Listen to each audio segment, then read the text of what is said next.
Goshen Theater Drama Club members, fans, friends, and family. Now that's an introduction right there, friends. That's how it goes. Welcome to Goshen Theater Drama Club Table Talks, episode 21. That's one. Joining us today, it's the Quarantine Queens. I've shortened it even. The Quarantine Queens, Miss Molly and Miss Katie. How y'all doing today? Good. Pretty good. You look great. Thank you. Looking Nobody ever tells me those things anymore. Because What? I don't see anybody. Because every time you leave your house normally, people are like, "You're beautiful." But nobody's leaving the house. Adoring fans just line the drive every time. But quarantine's got everybody at home and stuff. Katie, over here, Katie. How do you feel about the Oscar nomination? Katie, over here.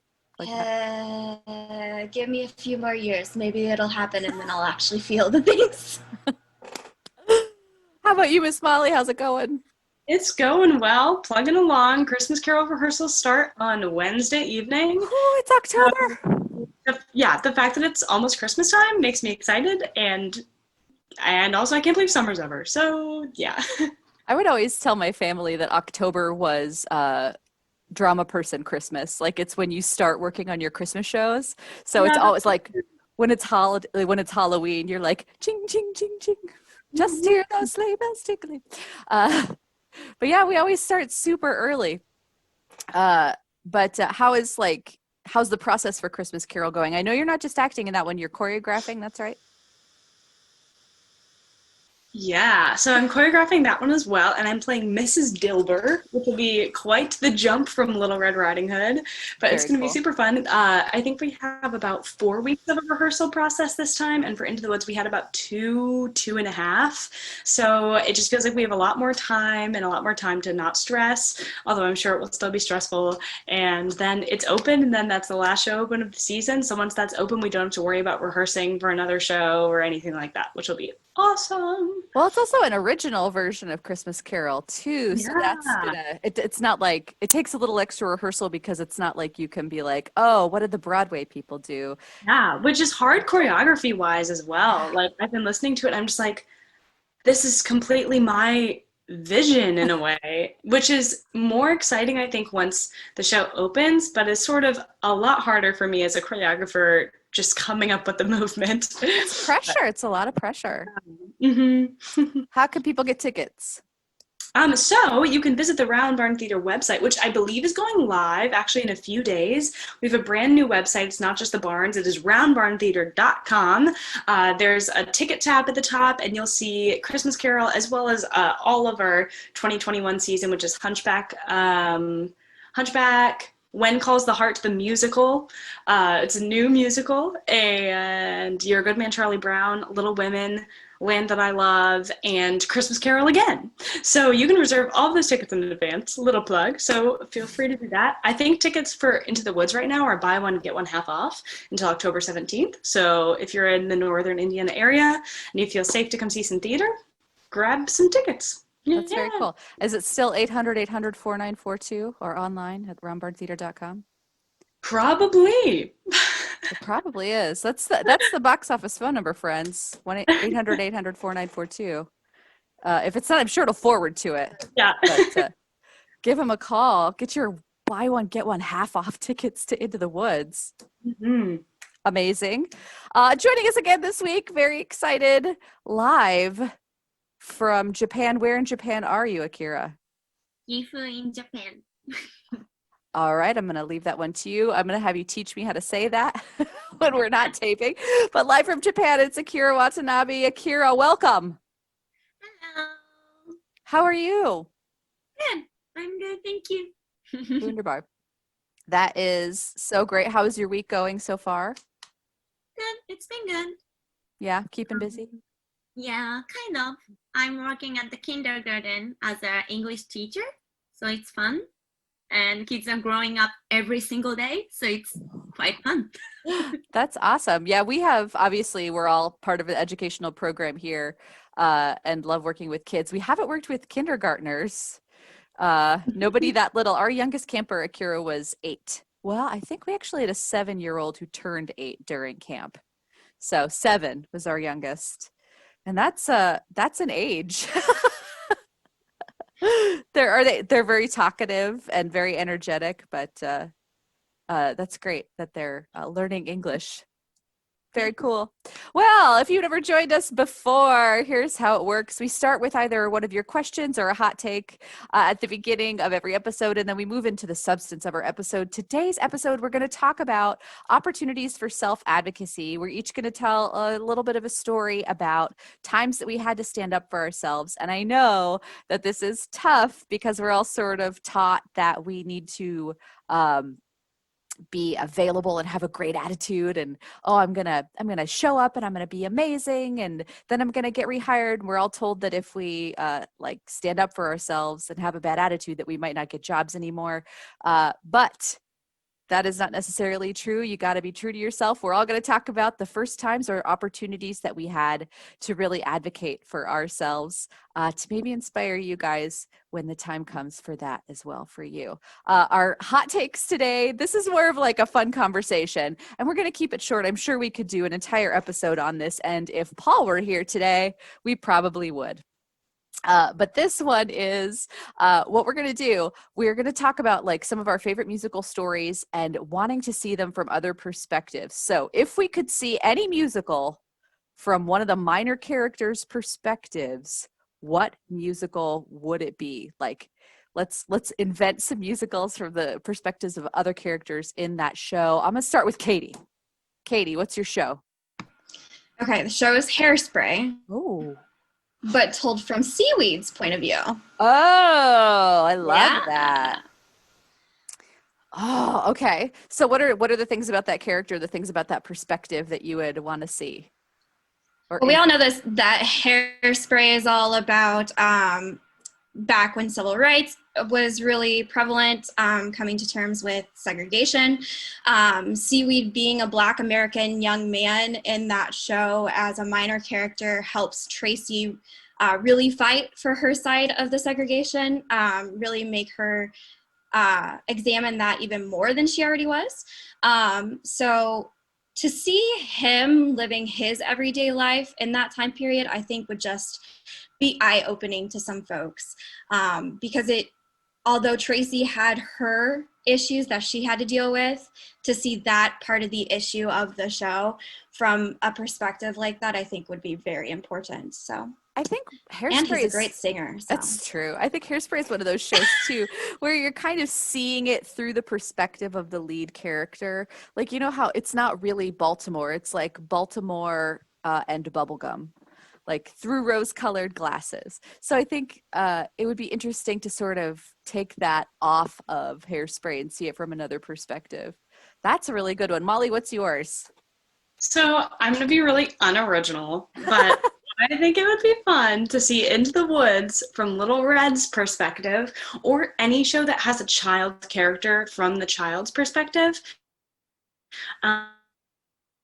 Because kind of the center of the show is the baker and the baker's wife wanting to have a family, wanting to start a family, and their marriage and like themes like that. But Little Red could care less about that sort of a thing, or their family, or if they have a kid or not. She doesn't care. Like, she's just trying to find her granny, and she just really likes sweets. So I just think it would be really interesting, also because I do think, even though she's a child and she stays the same as who she is, I think she does have quite a change in Act 2 when she just realizes that there's quite a bit that she has to do on her own, and she's capable of it, and she sees adults that she sort of trusted fail, and sees the baker say, no, I'm gonna leave, good luck. And earlier he had said, no, we have to be in this together. And then when I respond to him and say, but you said that we had to find our way out of this together, and he was like, it doesn't matter anymore, then I think that's the first time that she's like, oh, well, so someone can say something and not mean it, or I can't trust that. So I just think that would be quite the interesting perspective. Yeah, she really matures through the narrative. She's definitely, everyone in Into the Woods is dynamic. Everyone. So unless you're a ghost. But yeah, that's great. Even the ghosts, actually, now that I'm thinking about it. Yeah. What a show. What a writer. But yeah, that would be interesting. And you know what's kind of crazy too about that is I think it would kind of be like Hairspray. It would sort of be like seeing into the woods through the Tracy Turnblatt rose-colored glasses, like the little red rose-colored glasses. Like it would be a totally different woods. Yeah, I think so too. That's a fun one. Akira, what do you think? What's yours? I think I wanted to make Old Ladies in Cell Block Tango from Chicago. Oh, that's fun. I enjoy that too. I love that sequence in the show, one, and two, I love that show. And I know Molly loves that show. I love that show. I love it. Unlike my second to last trip to New York, it's one of the ones I saw on Broadway, so that was awesome. Yeah, I think one of the strengths of that show is also kind of one of the narrative weaknesses in that show, which is that it's told in vignettes. It's called a musical vaudeville. So it's told in the vaudeville format where each individual number is a different act. So it's supposed to be an as if concept. And I think that gets lost in the revival just a pinch because it's so cohesive. But the musical vaudeville piece of it, if you take that off of there and then tell it from the perspective of those chorus ladies, I think that's fun. I like that. Almost like a group therapy. Oh, these are great answers. Also, all female driven narratives. What a coincidence. Mine, this is a show I don't like, and I think it would be more interesting told from the perspective of a different character. So I would like to see The Secret Garden told from the perspective of the ghosts. Ooh. Yeah. So they actually have existing relationships, and the ghosts themselves, when they appear in the story, appear almost as film strips from the past. So they are not they're not interacting with the characters, but there is an inkling of the ways they interact with characters. So it happens occasionally, but most of the time they're almost serving as memories. It would be really interesting to me to see the ghosts, who are kind of omniscient in the story, planning how they're going to show themselves, how they're going to affect the action, and how like the ghosts of that story try to further the action. And like they have objectives, but you never get to see them. They never get to be a piece of the narrative. I would love to see the story of them being like, well, that didn't work. How are we going to get the key to her if she doesn't go out there? And if he keeps yelling at her, like somebody distract him and then we'll get her out. Like if it was them planning to get her into the garden so that Colin will walk again. Spoilers. Sorry. I like that. That's very well thought out. Thanks. I had more time with the question than anyone else. I was about to say, it's almost like you knew what the question was.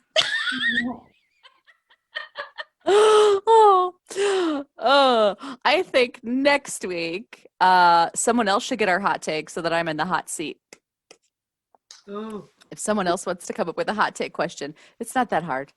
It's super fun. Especially like last week, I wanted you guys to do Celebrity Deathmatch, and it was like a landslide Rodgers and Hammerstein love fest. And then Paul goes and changes it.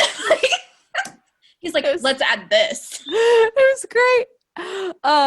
But that has a lot of potential for evolution. So what do you guys think, viewers? You let us know if there's any hot takes or questions that you have. We've had a couple of viewer questions over the last couple of weeks, but I've been saving them because some of them are pretty good for the upcoming season. So we'll see.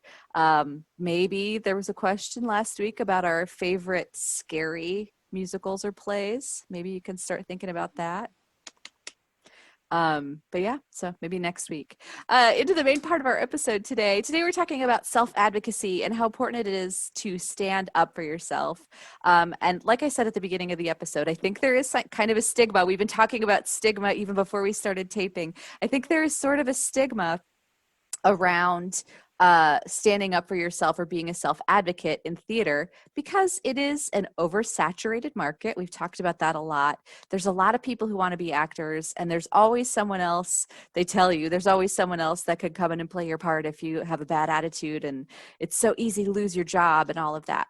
But there are times when you do need to stand up for yourself and be a self-advocate. So anytime we say, hey, have a great attitude and go in and be friendly and all of that, that's great. That's a good rule of thumb. But if something is not just, you need to stand up for yourself, we've got some ways to do it, or some ways that we have done it in our lives. So I think we're going to start with Akira.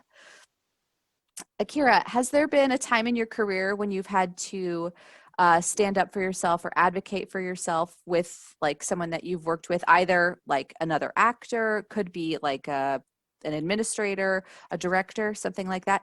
Share your story. Yeah. My first challenge was getting a job outside of the college. That was hard.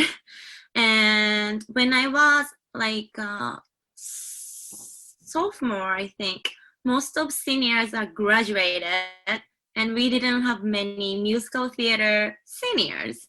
So I didn't know how to get a job, or I didn't know what to do to get a job even. So we had to, like, my college teachers let us know, we have these auditions, you can go, but like it's just like, we have MWTA, there is audition. Okay, where, when, how? We have to look it up by ourselves, and we don't have seniors, so nobody gonna share their experience. So like, what's gonna be like? If I go there, do I need to stay at the hotel? How do I get there? Is it close to airport? Do I need a car? Like nothing. So that was first challenge. I have to like, okay, I have to do this by myself, and I have to just get through this. That's a really good point too, because sometimes you're not advocating for yourself versus a set of circumstance, or versus like a person or like an injustice like that. Sometimes you have to advocate for yourself just because the circumstances don't have a road to support you. So this is one of those things. Sometimes it's hard because the path isn't always clear. You don't always know, okay, this is exactly like someone laid this out for me. It's easy. I just stumble into it. Like that's hardly ever how anything gets done. You have to take that initiative, right? So how did you, like when you were in that situation, how did you motivate yourself to like get that stuff done? Because you could have just not done it. What drove you to, what motivated you to get all of that stuff moving? Yeah, that's a good question. I didn't think about it. When I at that moment, I was like, I just want to be on the stage. I have to dance and sing. So how do I get a job to sing and dance and get paid? So that was only I was thinking. But it took lots of time. Like my friends told me, she said we have to take 400 auditions to get a 20 callbacks, and you can get a job. So I was like, okay. So I haven't taken 400 auditions yet, so I'm good to go. I just have to do more auditions and I'll get a job someday. That's my kind of motivation. That's really good advice. I've also heard that a casting director in the city, in New York or in Chicago, needs to see you 5 times at callbacks, 5 different callbacks before they will trust you enough to cast you, because they don't feel like they've gotten to know you until they've seen you 5 times. Huh. And like, think about getting 5 callbacks with the same casting agent, how much time and how much dedication that would take. Well, that's a great story, Akira. So I think the takeaways there are, if you're passionate about it, it's going to seem like second nature, and don't be scared to do your research and get out there and do what needs to get done. And don't be afraid to ask for help. And taking people's advice is sometimes hard. I know I have problems with that sometimes. I'm like, no, I'm going to do it all on my own. But not being afraid to take the support of others is also an important thing. That's awesome, Akira. Katie, what do you think? I'm really bad at advocating, like really bad at it.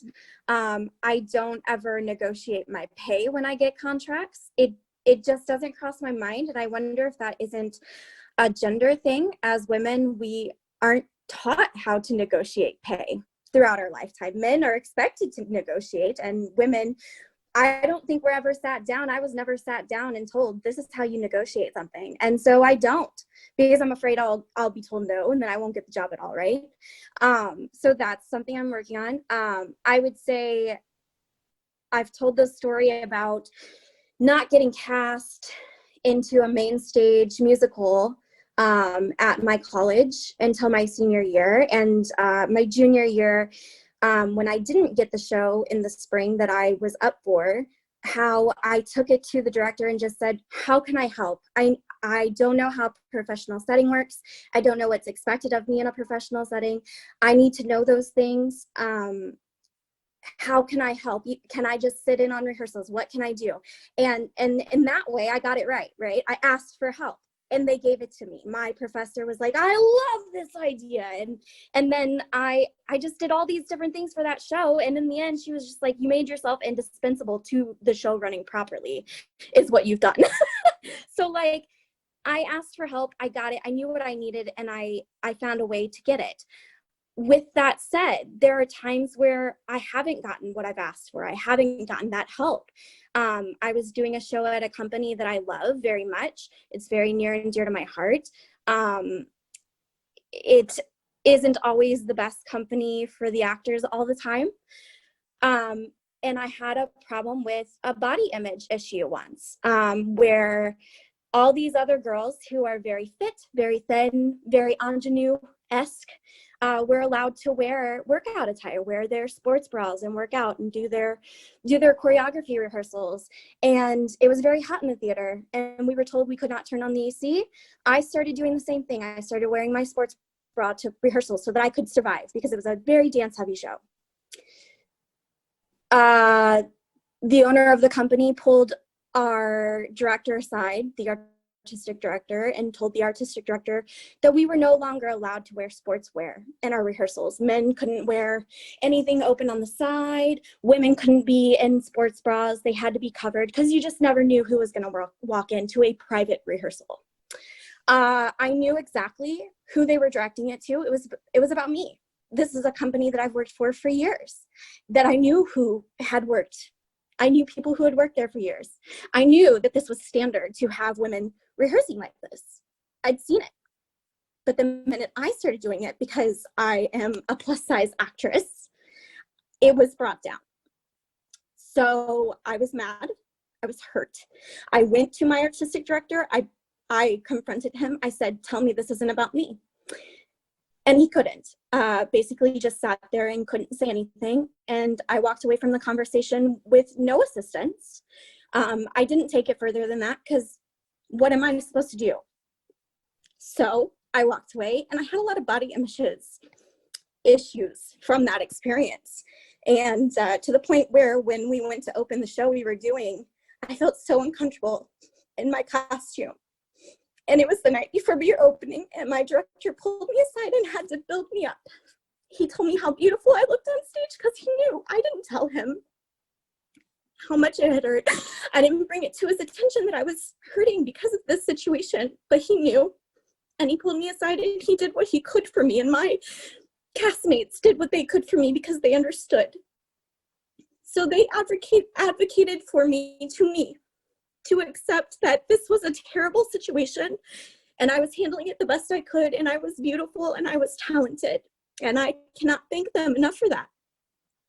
So we don't always get the help that we need from the people who are supposed to be there to protect us the most.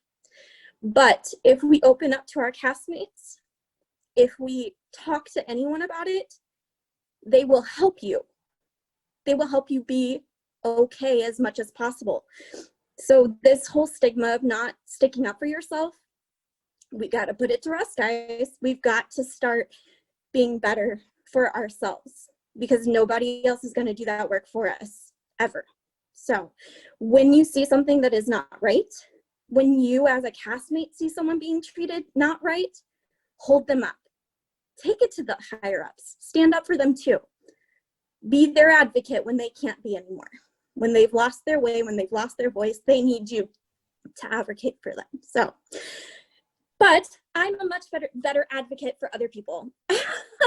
That's my downfall. I do better for other people. I've been company manager for a company before. And I loved that position because I was that in-between person for my castmates and the higher ups. Now, did we always win whatever we went for? No.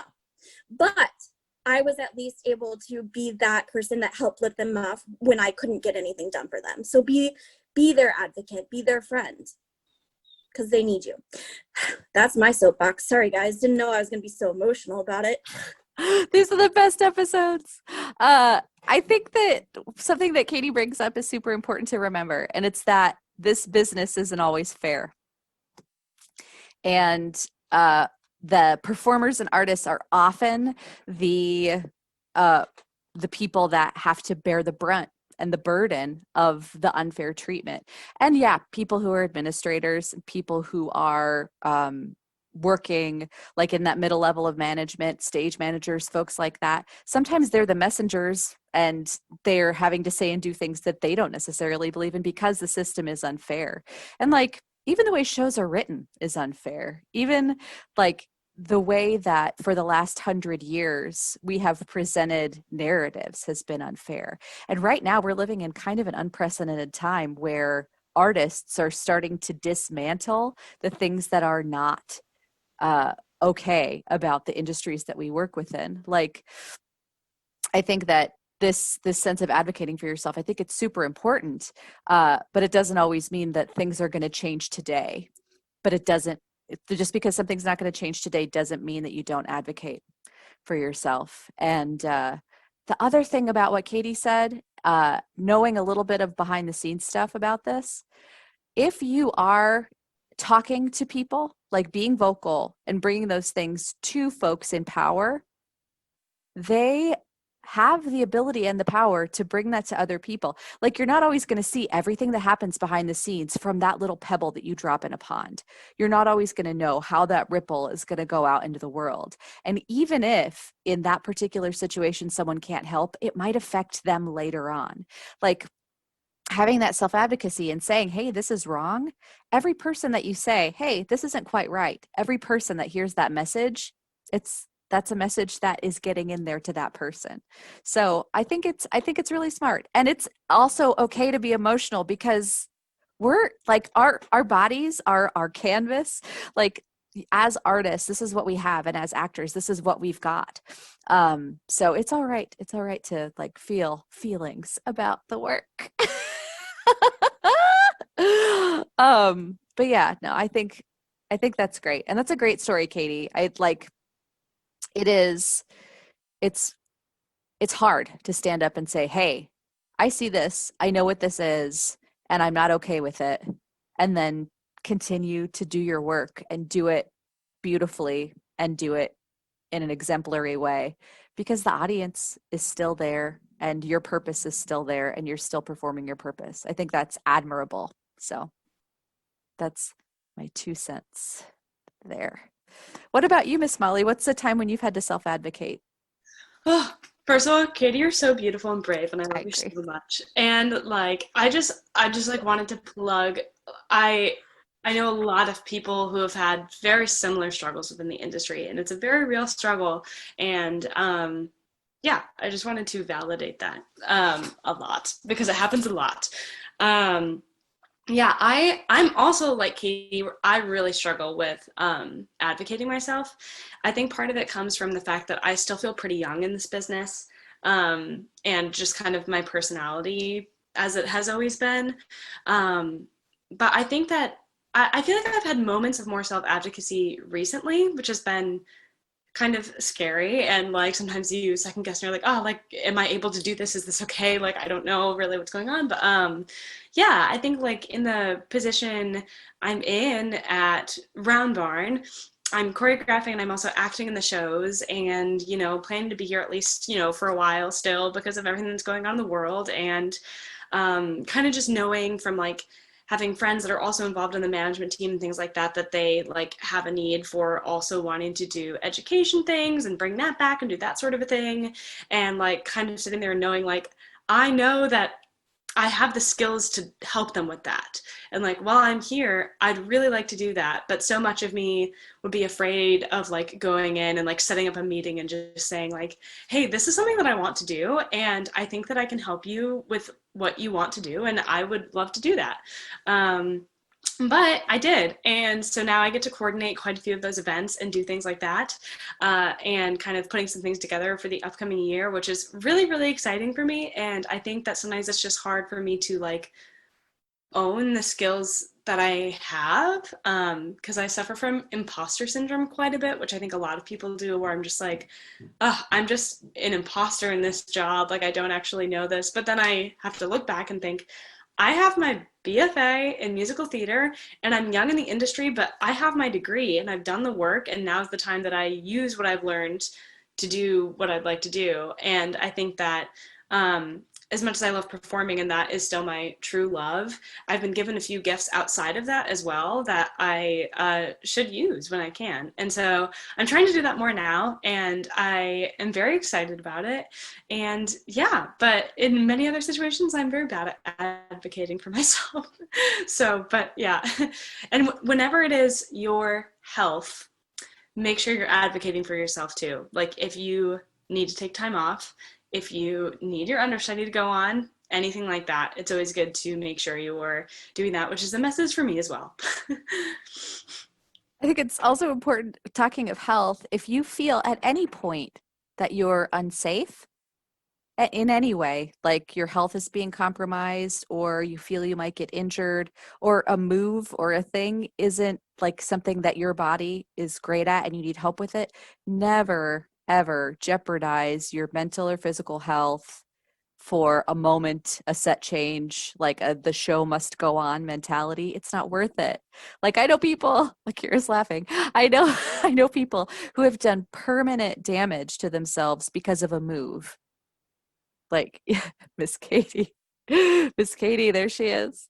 But yeah, I'd like, it's not worth it. It's not worth it to be like, oh, okay, well, I can never do a double pirouette again because I've done this. And yeah, like, that's one of the reasons that this is a young person's game, the theater, because a lot of people get injured and get out of the business, and a lot of people don't self-advocate and they feel like they can't continue at a certain point. So it's super, super important. But yeah, Molly, that's a lot of really good insights. Trusting yourself to know what skills you have and what your growth areas are, and say, hey, you know what, that thing that you're talking about, I can help you with that. And here's how much money I want. Money. It's important to be able to do that. I think the first time I ever had to really advocate for myself, I was outside of my comfort zone a little bit. And you guys know I have a bunch of like peripheral skills, like small interests, and a bunch of other things that I'm not particularly amazing at. Renaissance woman. But I really enjoyed writing melodies and writing songs for instruments. And I got hired by Cincinnati Playhouse in the Park back in the early 2000s to write some music for a show that they were doing. It was a kids' theater show. It was a tour, and they wanted me to go on tour and play the music. And it was sort of like underscoring, and it was using leitmotif and themes. So I did that and had a great time. Because of that gig, there was another theater that I won't say what theater it was that hired me to write lyrics and music for a children's musical. So I said, yeah, I can give it a try. I'd love to work with the person who's writing the script. I got a bunch of notes, did all the work, and I thought for a really long time that the music wasn't very good, like, because of what happened. I was like, oh, that was terrible. But I recently found the notebook again and went back through it, and it's very cute. It was very good. Like, I would like to like give my 20-something-year-old self a little hug and say, no, you're wonderful. But I wrote the music. I had it all like entered into Finale, which is its own thing, printed everything out, had performance tracks, and I handed that to the team at the end of the process. And I got a phone call from the director and said, hey, we're not going to use any of your music because it's all trash. And we don't intend to pay you the full amount of the contract. And I was heartbroken. I was at a point though where I had enough PTSD in theater, enough rejection PTSD that I was like, oh, I'm sorry to hear that. Like I was able to sort of keep it together and not get emotional until later when I, broke orange juice bottles against the garage. But I kept it all together on the phone. And he was like, I was like, well, I'd like to call a meeting to discuss the contract. So I called a meeting and I was 20 something, like 2 or 3 years out of college. So I went to that meeting knowing that I would have to justify them paying me. I went through each itemized list number, what my standard hourly rate was, and what I had charged them on those contract line items. I entered every piece of work that I had done for them and handed them the copyright to the music that they had requested. And I was like, these are the things that you asked me to do. These were the costs associated with it. This is the amount that I think is fair based on those things. And I was terrified, you guys. My inner self was like, you're a loser. You can't do this. You're terrible. Like my little inner voice was like, there's no way they're going to go for this. They're going to just tell you that you're awful and make you leave the room. And I had to like tamp it down with my logical self and say, no, they don't care that much about you. They're not going to put you down. They're not going to create some dramatic scene. They want you out of the office. They don't want drama. So present your thing, hear what they have to say. If they say something bad, you will have still said your piece and advocated for yourself. And that's like, I had to keep coaching myself that it was okay, that I was going into this place to sit across the table from an artistic director that I had been begging to respect me for years at an equity company, and had to advocate just for my work, not even for the quality or content of my work, just the fact that I did work. They did end up paying me, but only half of the amount. And that's fine. Like, no, I didn't go in and blaze through and say, and furthermore, and they were like, yes, you're right. You're amazing. Here's all the money and more money besides. And I never worked at that company again. Like I did have to sort of say, no, I'm worth it. This is how this is. And this is the kind of person I am. So you can't step on me. And if you want to work with people that you can step on, then I'm the wrong person. Like I had to like draw that line in the sand. And that was hard. Like it was hard to say, okay, this isn't a place for me. And that's fine. I'm going to close the door, but there's always more. Theater companies tend to say to actors, there's always more to fill your space when you leave. Well, guess what, theater companies? There's always more theater companies. Like you're not the only one. And if you don't respect me, respect my gifts, or respect my appearance, or respect the work that I do for you, then maybe there are other theater companies that will respect those things. Or maybe I need to start my own theater company to be respectful of those people with my mission, which is the person that I am and the things that I respect. So don't be afraid of, oh, you'll never work at this place again. It doesn't matter. There's always more. There's more opportunities, and follow the unfolding path. That's my soapbox moment. But yeah, I was terrified. It was scary, and I was scared the whole time. The fear never went away. I still kind of feel weird about it now. I still go, This guy owned a Picasso. That's how rich he was. Some Picasso owning artistic director sitting across, like he owned something that Picasso made. And I was like, no, you're wrong, sir. I'm still scared. But yeah, it's scary. Sometimes it's terrible, but worth it. Worth it. What do you guys think? Beautifully said. Beautifully said.